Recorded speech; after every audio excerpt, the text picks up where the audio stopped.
Filippo Grandi, United Nations High Commissioner for Refugees. Welcome to Al Arabiya, sir. Thank you very much. Happy to have you here in our studio. I would like to start by asking you about the sudden increase this year in the number of refugees in many places in the world. For example, there are nearly 5 million people in India internally displaced now due to the climate change.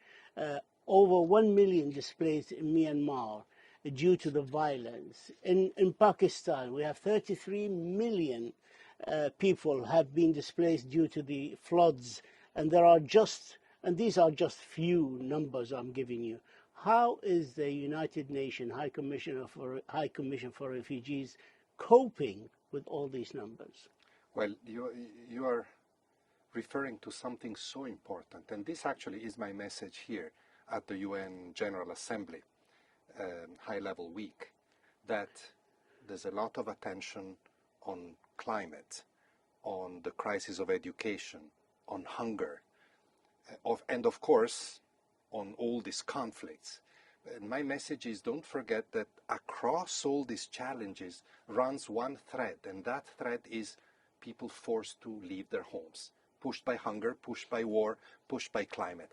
I think it's a dimension that we must not forget, and it's a big feature, a big challenge of our times, and we need to get together to tackle it, because organizations like mine can do the humanitarian work, can ensure the immediate protection, but we need a collective effort to address and solve. In the Ukraine, there are, by December this year, 8 million refugees, estimates say. There are also currently 6.6 million Ukrainian internally displaced within the country. 4 million, nearly 4 million Ukrainians are registered now with the European Union's temporary protection system since the start of the war last 6 months. What does this tell you about the capacity of the European Union to take in refugees? You know, for how many years have we heard Europe is full, people have to go back, they cannot enter, public opinion is against refugees. We've heard this from so many politicians. And actually what happened with the Ukrainian refugees proved exactly the contrary. That with good organization, with good policies like the temporary protection, yeah, with good language by the politicians about the refugees, Europeans can be very generous and very welcoming, and the people are received in Europe in an organized manner that doesn't create any preoccupation or hazard for others. It proves that where there is a will, there is a way to do that. And this surely must be true also for other people that are knocking at Europe's doors. So I hope that this will open up a new page in the welcoming of people, and we will continue to engage with European governments on this issue. But this generous welcome the Europeans showing to the Ukrainian wasn't afforded to the Africans or to the Syrians, as you remember. How do you describe this attitude? Well, you know, that it has been easier for European countries to integrate Ukrainians. They had already huge Ukrainian communities that facilitated that. Is a fact we have to accept, but the fact that other populations may be more complex in terms of welcoming doesn't mean that we should not welcome them. Everybody has the right to be treated in a humane way according to rights, no matter how complex that welcome is. And I hope that this is a lesson that we have learned. I have to tell you, I'm not terribly optimistic. I think that that attitude, and we have seen it in recent elections in Europe, continues to be there towards people that are coming from outside Europe. But we will continue to say that this is not right, and in some cases it is racist. There are about 2 million Ukrainians, refugees in Russia, and there were a lot of talks in the Security Council about a system called filtration. People were forced by the Russian forces in the Ukraine to go to Russia. Is the United Nations High Commission for Refugees able to send missions to supervise the status of these people, how they are dealt with, how they're treated, and are their human rights protected? We have been able to have some access, but it is minimal and not enough to be able. Did you ask for access? And we continue to ask for access, but that access for now is not sufficient to make an assessment of these situations.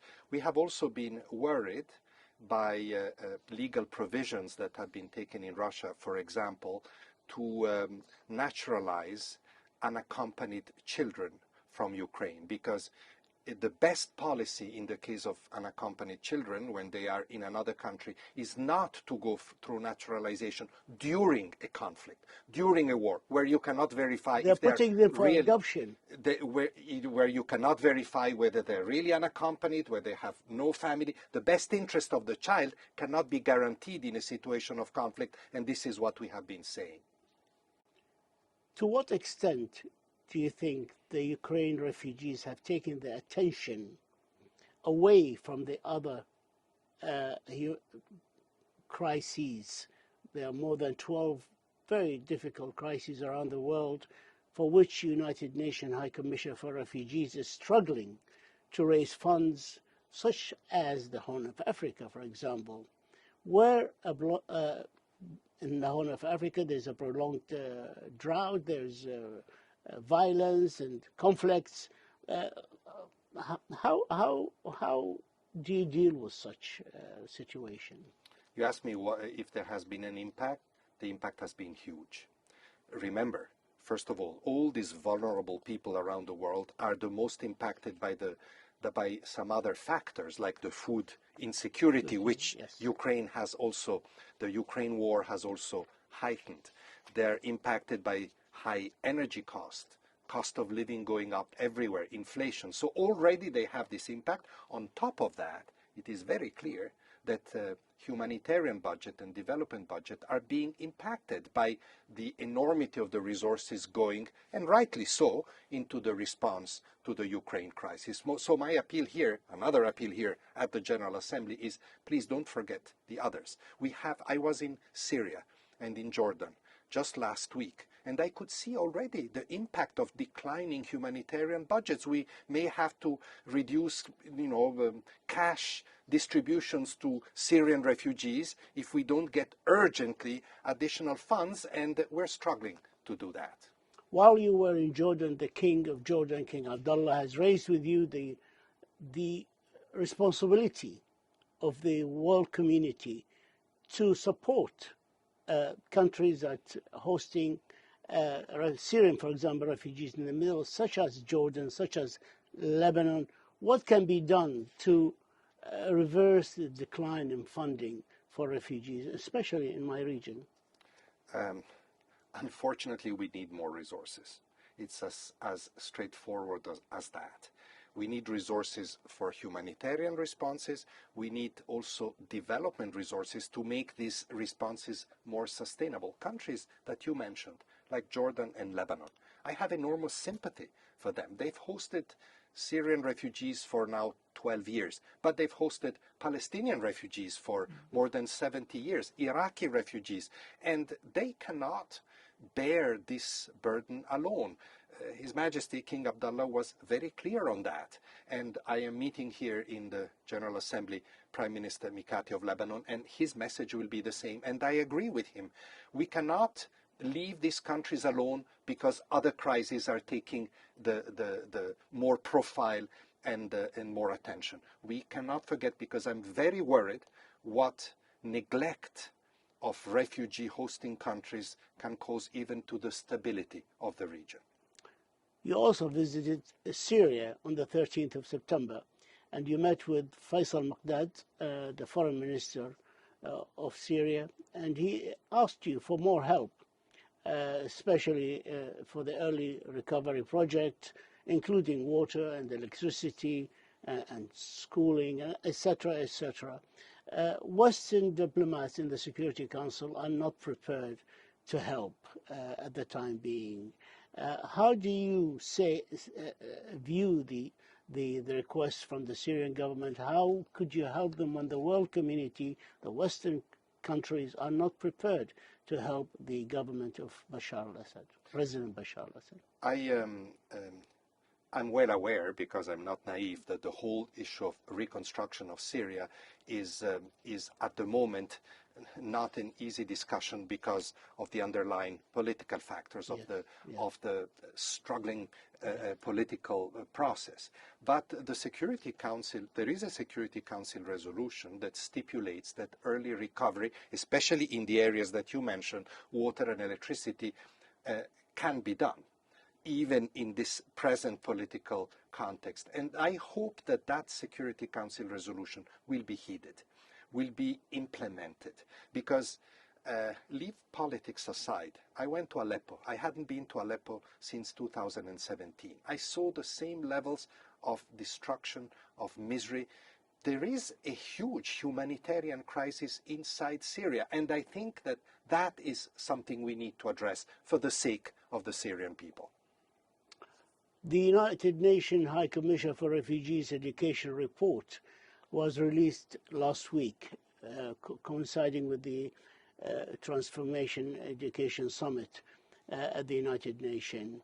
Are the refugees hosting countries obliged, responsible for providing quality education for the refugees' children?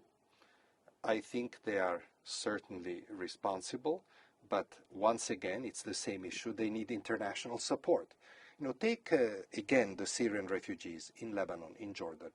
From the beginning of the crisis, they have been allowed to access national education systems, but they have burdened enormously. We're talking about tens of thousands, hundreds of thousands of Syrian children going to Jordanian, to Lebanese, but also Turkish, Iraqi, Egyptian schools.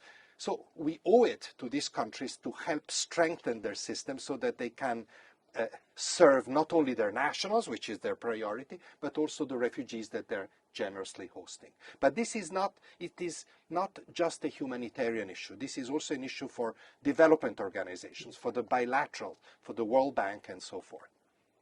Mr. Filippo Grandi, time has caught up with us. There's nothing left for me to do, just to thank you once again for this, for your insight and for this interview, and we wish you, as always, the very best of luck during the activities here in Anga. Thank you, sir. Thank you very much. Thank you, sir. Thank you.